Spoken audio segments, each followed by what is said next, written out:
ఒక విషయం కూడా చెప్పాలి మీకు. ఈనాడు రామోజీరావు గారు పాపం లేరు, స్వర్గస్థులయ్యారో నరకస్తులయ్యారో అది వేరే విషయం, కానీ ఆయన లేరు. వాడు రాస్తాడు దానిలో, కోపం ఉంటే ఉండొచ్చండి కిరణ్ గారు, జగన్మోహన్ రెడ్డి గారి మీద కోపం ఉంటే ఉండొచ్చు, చంద్రబాబు నాయుడు గారి మీద అమితమైన ప్రేమ ఉంటే ఉండొచ్చు, కానీ తప్పుడు వార్తలు రాస్తారేంటి నాకు అర్థం కాదు. లాజిక్ నిలబడాలి కదా, వాస్తవాలకు దగ్గరగా ఉండాలి కదా, కనీసం దగ్గరగా వాస్తవం కాకపోయినా. సెకీ ఒప్పందానికి సన్మానం జరిగింది. సెకీతో మేము కుదుర్చుకున్న ఒప్పందం, ఇది జగన్మోహన్ రెడ్డి గారు ఒకనొక సందర్భంలో మాట్లాడారు. సెకీతో మేము కుదుర్చుకున్న ఒప్పందం చరితాత్మకం, అందుకు నాకు శాలువా కప్పి గొప్పగా పొగడాల్సింది పోయి ఏంటి ఈ మాటలు,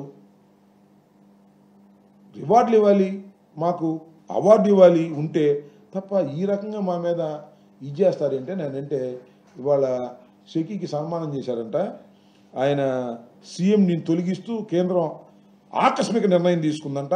జగన్ ప్రభుత్వంతో ఒప్పందంపై వచ్చిన ఆరోపణలే పరోక్ష కారణం అంట రాశాడు. పరోక్ష కారణం అంట.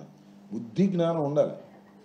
ఒక పత్రికకి చాలా కాలం నుంచి ఆంధ్ర రాష్ట్రంలో ఉన్న తెలుగు పత్రిక, బాగా సర్క్యులేషన్ ఉన్నటువంటి పత్రిక,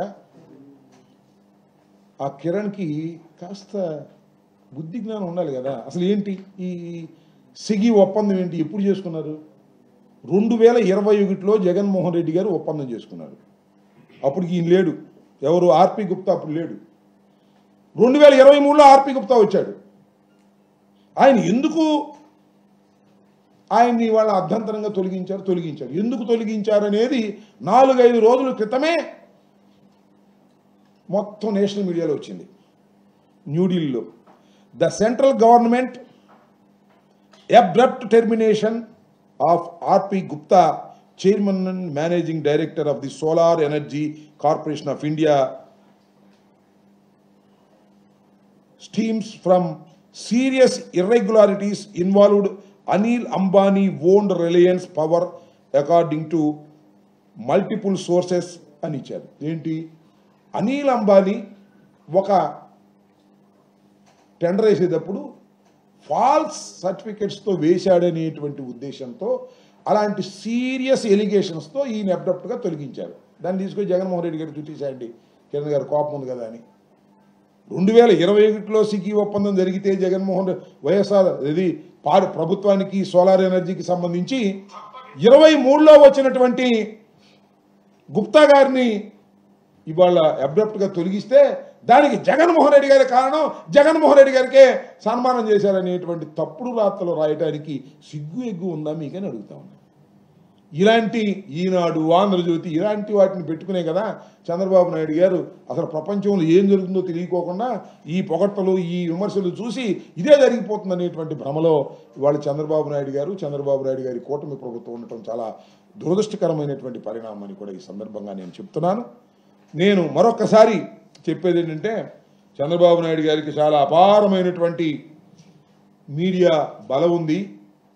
సమయం వచ్చినప్పుడు ఆ మీడియా బలం కూడా ఎందుకు పనికిరాదని నగ్న సత్యాన్ని తెలుసుకోవడానికి చంద్రబాబు నాయుడు గారికి కొద్దిగా టైం పట్టొచ్చేమో మరి నాకు తెలియదు. ఇవాళ చాలా దుర్మార్గమైనటువంటి రాజకీయాలు చేసి రాష్ట్రంలో అభివృద్ధి లేదు, రాష్ట్రంలో సంక్షేమం లేదు. మాట్లాడితేనేమో అమరావతి అంటాడు, 52,000 తీసుకొచ్చాడు. నిన్నేదో వర్షాకాలంలో వేసవికాలంలో వర్షం పడితే అవన్నీ మునిగిపోయినాయి అంట. అలాంటి అమరావతి నేను ఇప్పుడు చేస్తాడో ఏంటో వాటన్నింటినీ వదిలేసి జగన్మోహన్ రెడ్డి గారి రాజకీయ పార్టీని, వైఎస్ఆర్ కాంగ్రెస్ పార్టీని నలిపేద్దాం, పిసికేద్దాం, పొడిచేద్దాం అనుకుంటే అయ్యే పని కాదు. సంవత్సరం అయిపోయింది, ఇంకా 4 సంవత్సరాలు ఉంది. వీటన్నిటిని భరించగలిగిన శక్తి వైఎస్ఆర్ కాంగ్రెస్ పార్టీకి ఉంది. వీటన్నిటిని ఎదుర్కొంటామని కూడా ఈ సందర్భంగా మీ ద్వారా రాష్ట్ర ప్రజానీకానికి విన్నవించుకుంటున్నాను. మీ ద్వారా చంద్రబాబు నాయుడు గారికి హెచ్చరిస్తున్నాను. పులి మీద స్వారీ చేస్తున్నావు చంద్రబాబు నాయుడు గారు, నువ్వు మీ అబ్బాయి. పులి దించిద్ది, మిమ్మల్ని తింటది, కాసుకోండి. ఎప్పుడు జరిగిద్దో ఏంటనేది మీరు టైం నిర్ణయిస్తుందని కూడా ఈ సందర్భంగా తెలియపరుస్తున్నాను. నా తర్వాత మాధవ్ గారు మాట్లాడతారు. ఏదైనా ప్రశ్నలు అడిగితే 2 ప్రశ్నలు అడగండి, లేకపోతే మాధవ్ గారికి ఇస్తాను.